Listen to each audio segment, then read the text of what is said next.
When the ocean called to my mother, I had just turned 17. A month later, when life became too excruciating for him to go through without her, my estranged father turned to the comforts of booze to soothe his sorrows.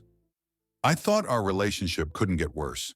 He was a fisherman off the coast of a small New England town, the name of which I won't say. Don't want anyone to go seeking trouble where it lies. It was hard to lose Mom for a number of reasons, none of which being that we were particularly close in my teenage years. She'd gone so abruptly, like a deletion from our lives, a supposed death rather than a certain one. The absence stung like a dull needle prick every time my father's drunken glance lingered on me with an intensity that made me uneasy. I looked a good deal like her. Long brown hair that hadn't been cut in years, blue eyes that were muddled with hazel, and as he called it, a housekeeper's frame. That meant skinny and overall unsuited for working on a boat. He stopped making outright demeaning comments when she disappeared, instead stumbling around the house in the morning and night smelling of Irish whiskey and acrid sea salt that had caked to his skin, giving me those piercing glances that singed with bitterness. Dad blamed me for Mom's death. I didn't know why. It pissed me off that we never talked about it, but he and I were usually on the outs anyway. Only now it was an inescapable state of being, a palpable air that flowed through the two-story house we lived in, right next to the docks where he worked. At least he managed to stay on a consistent schedule of leaving early enough to avoid me. A part of me wasn't surprised that he could twist it to be my fault. Who else was there to blame for her stroll into the ocean in the middle of the night? His certainty of my betrayal was foolish even for him, and it wasn't like Mom hadn't been saying cryptic shit the past few weeks. To me, the note she left was proof that she had made her own choice. I had to dig it out of the trash after he tried to hide it from me. My stomach hardened as I read it, noticing that she had addressed me instead of him. She didn't mention him at all, actually. The more he stewed over it, the more often I would see that stony grimace on his face. His temper managed to get even worse after that, so way to rub salt in his wound, Mom. She was one of those people that had an air of poetic melancholy to them. The last few weeks in hindsight were some of her most somber. Maybe she was writing the note in all those sessions of seclusion. I only read it once, and even that felt like one too many. The last sentence haunted me with its eerie and worrisome connotation. You were worth the price. It unearthed a pervasive and fevered guilt. Nothing within the rest of the flowery prose suggested blame, but that was what settled within me as I hid the note in the clutter of my dresser drawer. It was me somehow. She had to go because of me. My father and I were isolated together in that dark, gloomy house, alone, fighting our own battles and each other. None of my father's family wanted anything to do with us, and my mother's side was extremely limited. All I knew about the ancestry on her side was that my grandmother had disappeared when her daughters were young. In a desperate effort to restore his family, my grandfather went to go look for her, but had never returned. Mom's voice would always soften at that point in the tale. I never really got more information than that. There were only a few children born every generation, and it seemed that biblically rotten luck hung over us like a blackened cloud. The only living relatives that I knew of were my mom's younger sister Gracie, who was nice enough when I was a kid, and her son, who she would bring over to play with me. All I can remember about my aunt then was her sad eyes and how they would always be directed at me. Where my mother exuded a melancholy energy, Gracie's was tighter, more anxious. It had been years since I had seen them. They were grieving the loss in their own way, away from us. The day my father took me to the sea for the first time since her death, it was early in the morning. He barged into my room, not bothering to knock, and slurred at me loudly to get up. I was taken aback when he asked me, or rather told me, to help him on the boat. What happened to having a housekeeper's frame? I groggily snapped at him while laying in my bed, burying my face in my covers. While I had been awake, going through bouts of insomnia since Mom left, he was still standing in my door frame at 4 a.m. The amber light from the hall was blinding me through my thin sheets and blankets. His words caught on the drunken, stifled burps trying to escape. The deckhand called out, and I got to get out there today. I need an extra pair of hands. His voice was always slow and garbled and annoyed, but today it sounded more so. "You're coming. End of discussion." Stumbling over the invisible clutter on my floor, he dragged his feet over to my bed and threw back the layers protecting me from the winter chill that channeled through the dilapidated house. I shriveled into the fetal position as the draft hit my bare legs and arms. It was like he was trying to set a record for the earliest fight we'd ever had, and I was being pulled into it without full consciousness yet. "Jesus, Dad, I haven't even said I'd go yet. Just give me a damn second," I grumbled daringly, plunging my face into the pillow. I snapped up as a scratching pain, raw and sharp, grinded through my upper thigh as my father dug his class ring into my skin. I shot to the other end of the bed, defensively kicking back his arm. My breath caught and muscles stiffened in an effort to stifle a wince, but he had managed to dig into the last bruise he left, the ache amplifying as I rubbed the spot with my palm. I scowled at him, and his eyes narrowed on me. "I didn't ask. And I, that's all I'm gonna say. You're coming with, and hick, you need to get dressed," he muttered, his balled fist going slack and reaching for the door handle. "We leave in 5. I gave him a curt acknowledgement, crossing my arms in finality. He huffed before closing the door behind him. Alone again, I spent a moment aggressively throwing middle fingers at him before getting up. Juvenile as it was, I was able to breathe easier afterwards. I started getting dressed as the silver light of the morning poked through my window shades, knowing better than to argue with him once the ring came out. Our path to the docks was short, and he walked 5 paces ahead of me the whole time. It was bitingly cold. I felt like an icicle was beginning to form out of my nose. I was wearing my father's spare puffer, because he wouldn't let me wear Mom's, with sleeves that were too long and a hood too big to stay on in headwinds. The morning drowsiness hadn't worn off yet. When we got to the boat, my father gave a vague set of instructions about how to cast off and griped at me that he would do it himself when I couldn't untie the bulky rope from the dock. I probably rolled my eyes at him a million times before we were on open water. As he was steering the boat and told me not to bother him, I set about to familiarize myself with the deck. Well, more like re-familiarize. It had been a decade since I had heard those creaks beneath my feet. Nostalgia hit me like a truck. The creaky wooden planks holding the rickety thing together, the salty smell of the ocean, the loud purring of the motor. I took a moment, stood as still as I could and just closed my eyes, pretending like nothing had changed as I let the winds pass me on their way to the endless ocean. The only thing missing was Mom. She would try to get me to sing sea shanties and tickle my ribs to get me off the edges of the boat. The serenity of that moment was fleeting. There was no thinking of Mom without acknowledging how Dad would ruin everything. The older I got, the colder, meaner, and more distant Dad grew. Mom was always there to stick up for me behind closed doors. I can still remember her delicate voice diminished to those protective, hushed tones. I was 8 when I snuck into the dark hallway, in pajamas with bare feet, and overheard the first of my parents' many arguments about me. My dad would boil like a kettle, while she would whisper the same phrase over and over. "It's not her fault." There was little doubt in my mind that it started with him blaming me for our financial difficulties. After that, he managed to associate my troublesome presence with everything that was bad in our lives. Another shitty consequence of losing Mom, no more avoiding every blatant accusation. We had pushed off from the dock about an hour before my butt began to freeze to the crate I sat upon. The vessel finally idled. As far as I could tell, we were in the middle of nowhere, fog clouding our view of the mainland. The constant, frigid gusts were finding their way past my downy defenses.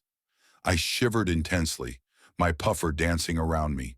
A thought flickered across my mind that it was probably the farthest out I had ever been. As I was meandering through daydreams, my father shouted louder than he needed to for me to get up and help him. I cringed with sheltered irritation and stood, but took my sweet time admiring how creepy the fog looked as it was slinking towards us on the surface of the water. Then I was rudely knocked to the floor by something sticking up from the splintered wood enough for my shoe to catch. I thankfully wasn't too hurt, just frustrated by my forgetfulness.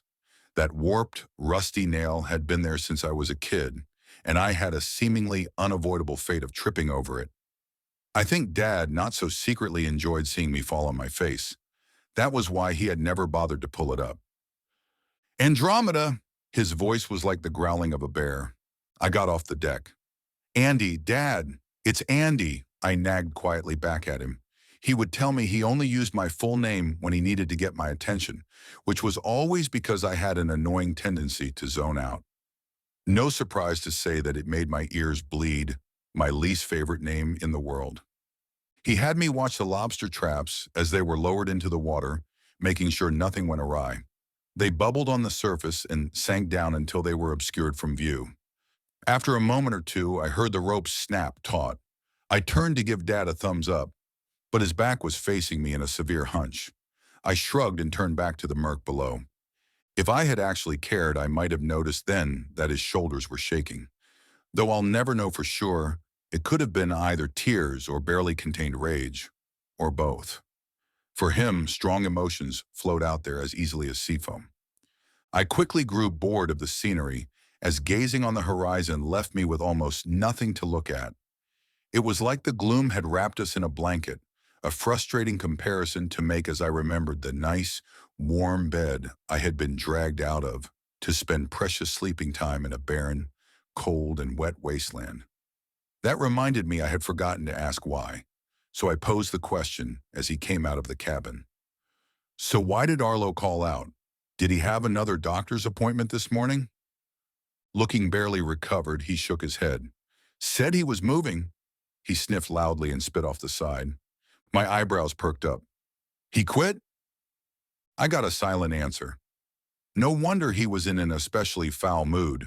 A former military man with a kind smile and a bum knee. Arlo was a good guy. He worked for basically nothing and got treated like shit every day. I couldn't think of anyone else more than him who deserved to get out of the town that fed you the tantalizing bait of stability to distract from the fact that it had hooks in you. Hearing that put a small smirk on my face until it disappeared at the sobering realization that I might be stuck in this new arrangement while he searched for another deckhand. The groaning of the hull echoed Dad's footsteps as he walked over to check my work like a tyrannical teacher. As he leaned over the side next to me, I dared to inhale through my nose. Thankfully, the usual booze smell was being masked by the brackish stench of fish and sea. He sucked air through his teeth as he looked. You are never allowed on this boat again, child. One of the traps caught the side of the hull and scratched it there, see? He pointed down at an infinitesimal dink in the already crumbling light blue paint. I stifled a pleased exhale. Thank God I was getting a free pass from work for being so shit at it. It's not like I asked to be here, Dad. You literally made me come with you. His small hazel eyes were slitted when they met mine. The tone in his voice was soaked with venom. See, that is your problem, Andromeda. You complain too much and act like the world revolves around you. I didn't expect him to come on so strong, especially since those comments of mine would usually go in one ear and out the other. I stayed silent with a perplexed expression. He rose and paused for a moment, hands moving erratically at his sides, swinging and clenching and unclenching. The deck made long scraping sounds with the agitated shuffling of his feet.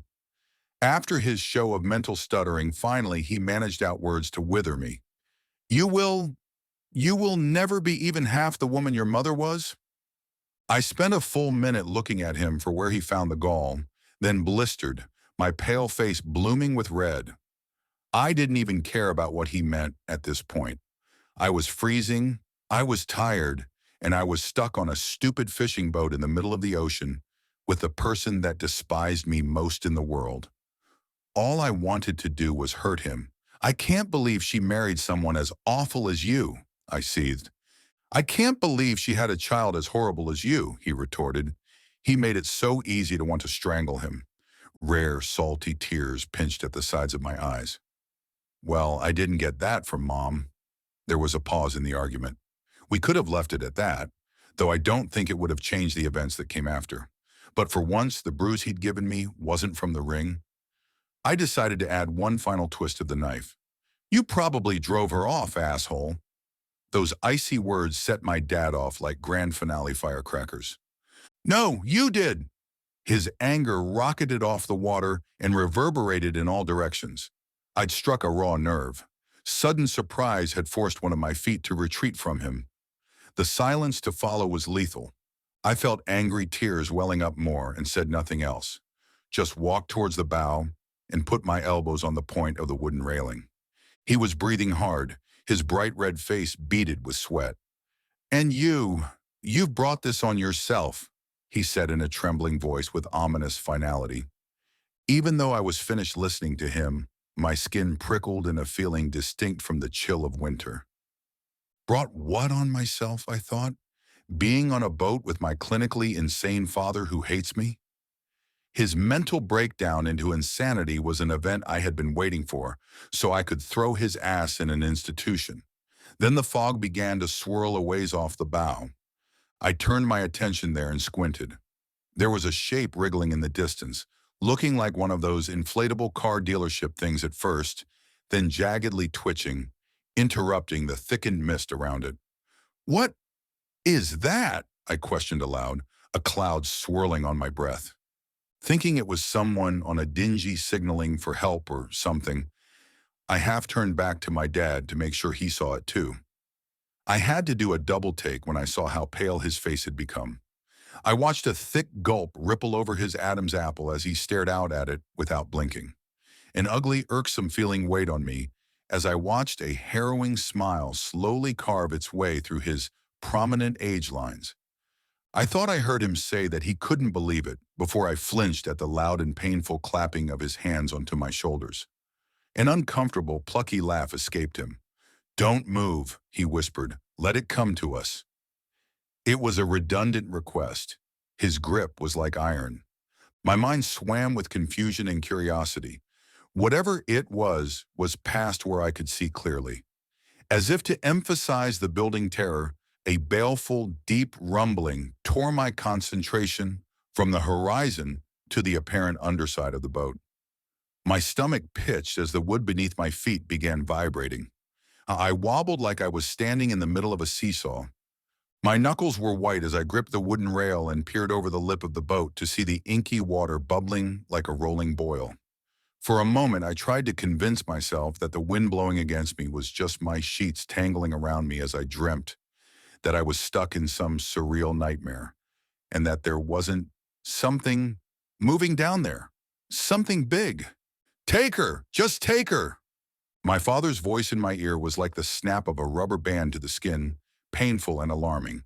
I shrieked, jumping out of my skin as hoarse and desperate yelling that I had never heard before erupted from him. I swiveled to see his eyes wild, wide and terrified, and watched him plead desperately with a human-like shape barely cloaked in the haze. "She's right here! Take her, please!" The anxious slog of my brain trying to catch up was excruciating. My mind cycled through the simplest concepts at a snail's pace. Take who? And why? What was doing the taking? The gears were turning like they had been covered in sap, painstakingly bringing me to a realization, improbable, yet terrifying, that turned my tongue to sandpaper. "Take her and give Vivian back. Please, I know you can understand me." He released my shoulders to move in front of me, leaning over the bow with outstretched arms, ready to embrace the silent soma of mist that had moved closer, his hands opening and closing like a child saying, "Gimme." I inhaled sharply and noticed that the wind had turned sweet, no longer the pungent smell of the ocean. It smelled like perfume, lavender and orange peel, an old-fashioned perfume that I hadn't smelled since my mother was alive. It might have been a comfort to me if the fog hadn't begun to take the shape of that familiar long hair and slender frame, a shape that should have been unfamiliar in the land of the living. Paralyzed by shock, I didn't register my father lunging toward me until my arm was firmly in his grip. His hand clamped down onto my arm like a bear trap, and I howled in pain. "Ah, shit! Let go! Dad, let go of me!"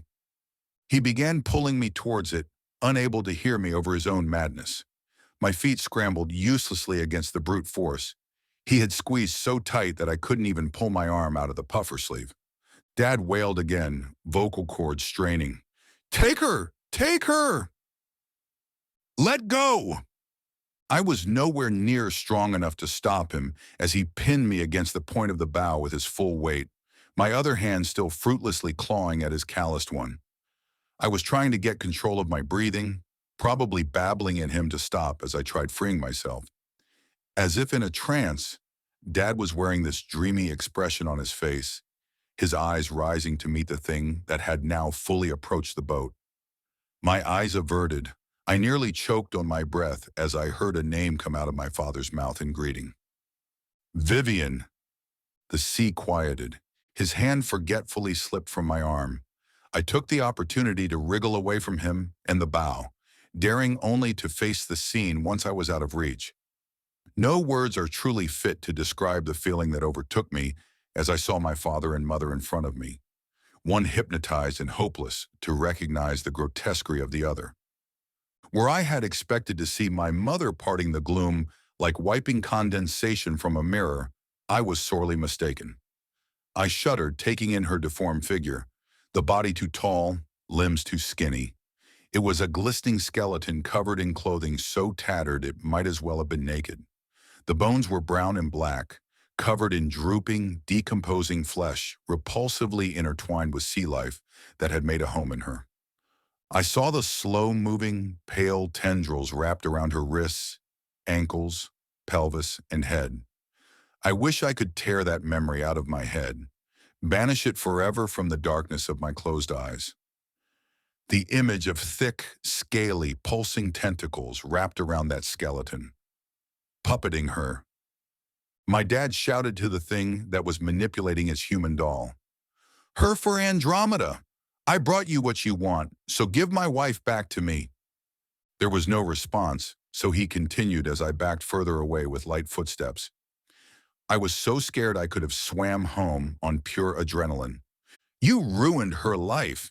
You ruined my life." He was panting, openly weeping, but thinking nothing of the snot and tears. His expression twisted further with anger. I wonder if he realized the futility of the words as the figure began rising slowly. "The least you could do is take this daughter and give me back my goddamn wife." I stopped dead as clarity hit me like a bullet straight through my temple. He had probably fired Arlo just to get me out here on this boat with him. I watched my father turn on me, manic eyes and arms wide to catch his sacrificial lamb. I could do nothing and we both knew it. His footsteps were thumping in my ears, slowing down as his balance was being tested. As if by divine intervention, the movement of the boat began to pick up, the gentle, rhythmic rocking amping up until water crashed over the sides. Foam coated the deck. Some sailors think of the ocean as a force, a living thing. I stared then into the face of God, realizing that the flimsy human invention beneath my feet couldn't possibly conquer the magnitude and ferocity of the sea. The wood creaked in protest. I desperately wished I was deaf to it.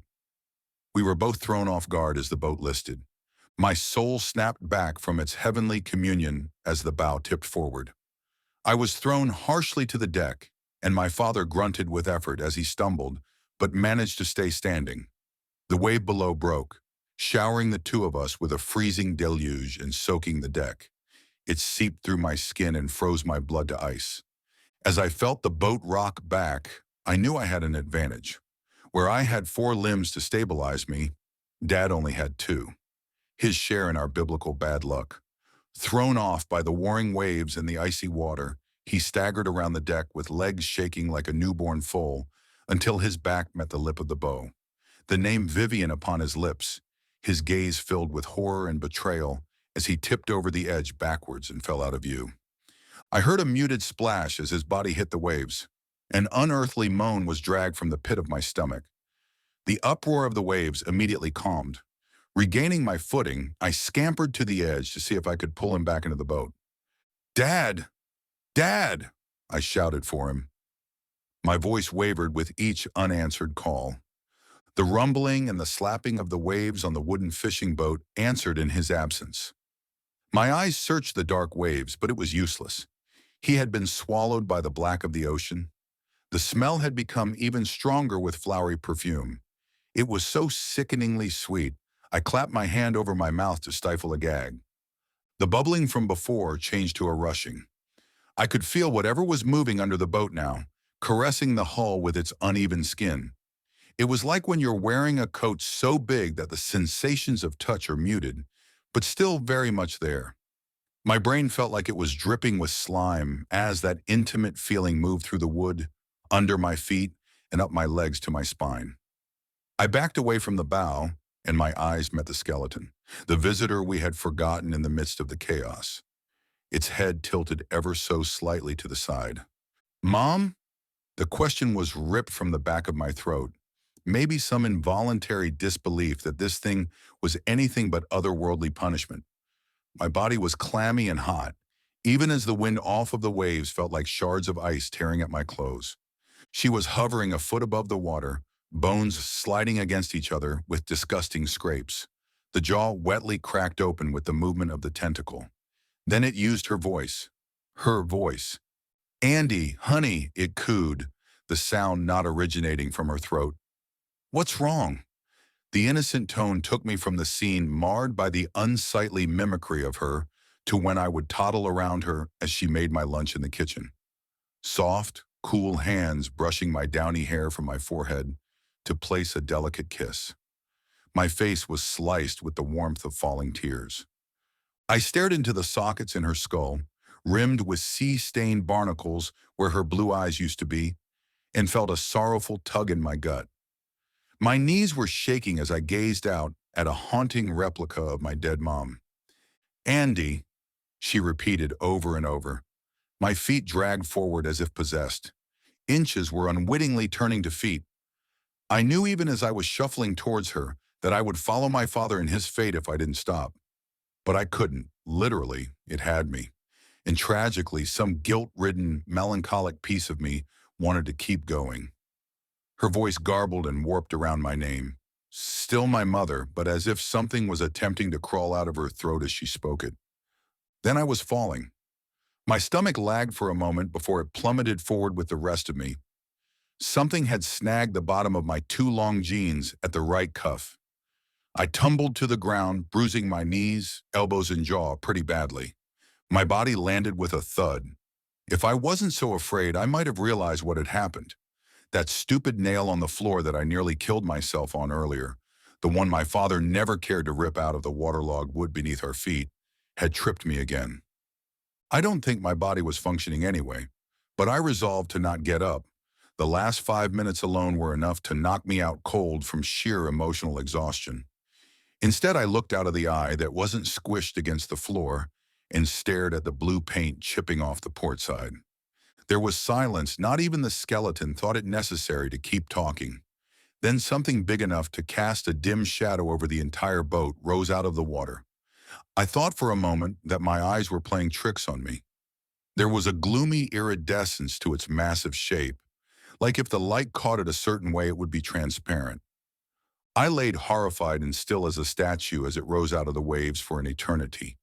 In trying to comprehend the size of the monster rising out of the water to loom over the boat like a skyscraper, I recognized the departure of the known reality. The monster shuddered with a deafening flapping sound.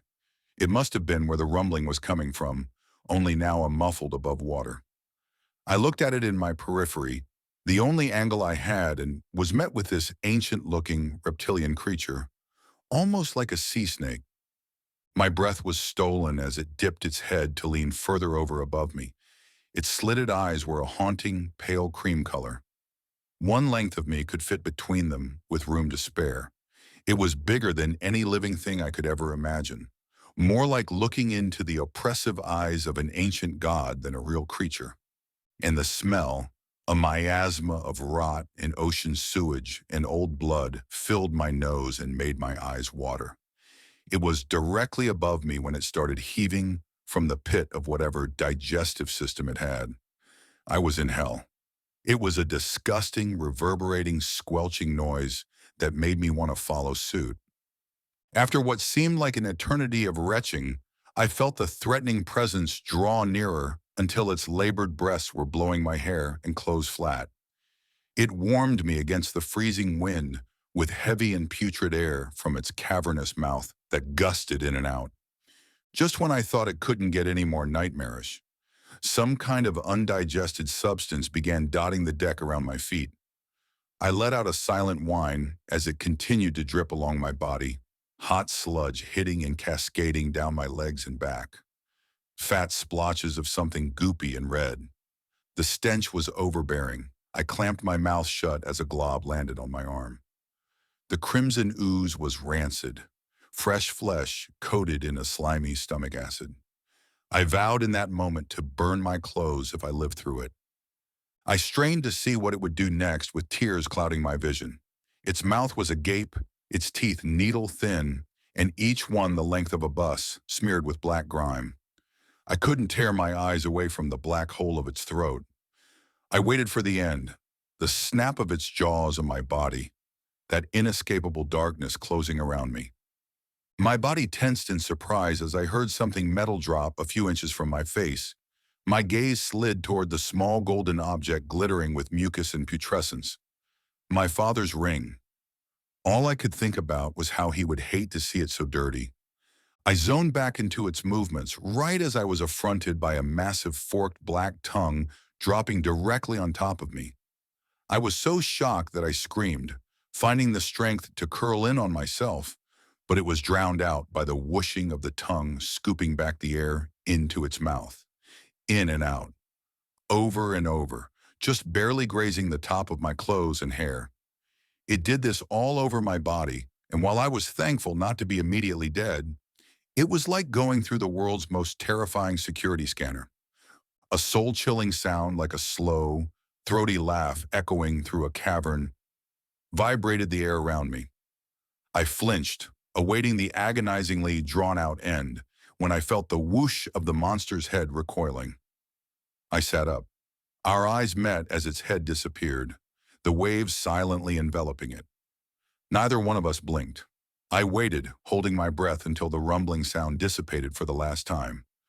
As soon as the ocean went still, I collapsed, the tension in my muscles snapping like a slingshot. The loneliness around and within me and the soft slapping of the waves against the boat lulled me to the deepest sleep I had ever had. When I awoke, I was being lightly tapped on the face by a man with a strong voice. His words were encouraging me to wake up, as were the bright lights bobbing up and down that illuminated his dark form behind my eyelids. The guy picked me up off of the floor and carried me off of my father's boat to another. I did not open my eyes the whole time. I was imagining that I could transform my wet clothes, the red sludge, and those cloudy eyes into parts of my dream if I only kept them closed. The ring was left on the deck of the boat and must have gotten lost as the Coast Guard ship towed it in. I had no intention of going back for it. Back on shore in the emergency medical center, Arlo confirmed my suspicions. He had come in late like my father had asked him to and found the boat and us missing. He'd waited until it was really starting to get late and then requested the Coast Guard search the nearby area for the vessel, just in case. He was awfully surprised at the bone-crushing hug I gave him when he explained this to me from my bedside. I never told him that both my father and I had expected me to die out there. The story that I told people was that my father had died in a freak accident, which I avoided expounding upon, to preserve in my own mind a rational explanation of what had happened. I became an expert at deflecting every conversation that dredged up those memories. Anything not to think about those milky white eyes and blackened bones slinking around on the ocean floor somewhere. On the day I moved out of my childhood home, I took one last somber breath of the mildewed air in my room and opened the window to let in the cold. It's silly to think about, but I left it that way for Mom's ghost in case she needed a way in, a home to return to. Aunt Gracie became my legal guardian, somewhat redundant as I turned 18 less than a year later. She lived much further inland, closer to the Midwest and away from the ocean. Different didn't mean bad.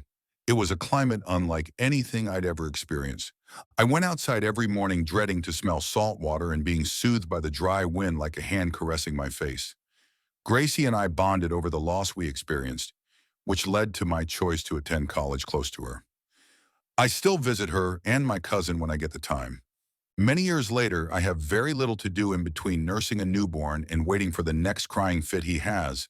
So putting all this into a cohesive story is an interesting retrospective exercise. What else do I say? Bruises healed. The smell of liquor doesn't make me angry anymore. I can look at Halloween decorations again without seeing my mother's skull. The guilt that I've held for my mother's death has not subsided fully, but with Gracie's help, I've been given some sort of understanding. It's bearable, but it's a dull ache. I'm not sure what about our family set us on this cursed path, but I have a feeling that I wouldn't want to find out. When I had my son, Gracie told me what she determined to be the reason for being spared by my parents' killer. The hypothesis that had been passed around as truth among the family who knew was that the monster left the women of our family alone if we had sons. My aunt to this day thinks that the creature had some strange premonition, that it knew I would have a son, so it didn't eat me even when I was right in front of it. She had never been called either. I don't know. There's so little information about the rest of the family that I could never let my guard down based on a hunch. If it is right, I can at least breathe easier, knowing that it will end with me and my boy, the last ones in the line. In an almost impressive turn of fate, she and I are the first generationally to have boys instead of girls. On the other hand, Aunt Gracie is going to turn the same age as my mother next year. It's a disgusting thought, but maybe the monster realized that I wasn't ripe yet when my dad tried to trade me for my mom. I can't rest fully knowing I might meet that thing on the water again. My son is sleeping peacefully in the crib next to me right now, little fist balled up so tight on his blanket. I have to resist the urge to cradle him all the time, to coddle him.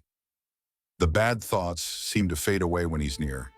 Maybe one day I'll even get to thank him for saving me from becoming a collection of bones rotting in the ocean. The note my mother wrote me started making sense only after having a child of my own. I can understand what she felt as I watched my son sigh heavily, perfect and safe in his sleep. Though I might never be called to the ocean, he would always be worth the price.